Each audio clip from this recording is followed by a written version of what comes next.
TDP Janasena BJP పార్టీలతోని రాష్ట్ర అభివృద్ధి సాధ్యమన్నారు Machilipatnam parliament ఉమ్మడి అభ్యర్థి బాలశౌరి. జనసేన పార్టీ తరపున అభ్యర్థిగా ప్రకటించిన తరువాత మొదటిసారి ఉయ్యూరు వెళ్లారు బాలశౌరి. ఇక ఈ సందర్భంగా బాలశౌరి తెలుగుదేశం బీజేపీ జనసేన పార్టీలతోని రాష్ట్ర అభివృద్ధి సాధ్యమవుతుందని అన్నారు. ఇక కంకిపాడు నుండి గుడివాడ వరకు గ్రీన్ ఫీల్డ్ రోడ్ ఏర్పాటు చేస్తామని బాలశౌరి హామీ ఇచ్చారు. కృష్ణా గుంటూరు జిల్లా వాసులకు అమరావతి రాజధానిగా ఉండడం వల్ల కలిగే ప్రయోజనాలు గుర్తుంచుకుని అభ్యర్థులను గెలిపించాలని కోరారు. నేను ఒక పార్లమెంటు సభ్యుడిగా అనేక డెవలప్మెంట్ యాక్టివిటీలు చేశాం. వాటిల్లో ఇప్పుడు పైప్ లైన్లను ఉంటుంది.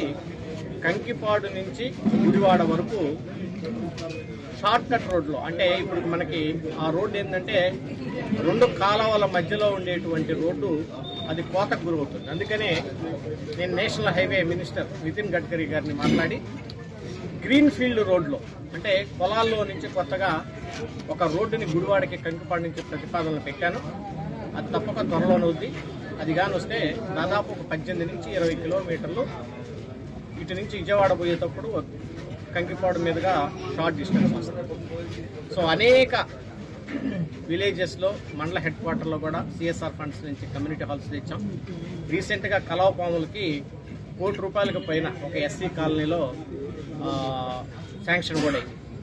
అదే రకంగా ఎంపీ ఫండ్స్ నుంచి దాదాపు ఈ కాన్స్టిట్యున్సీకి ఒక ₹3 కోట్ల ఇచ్చి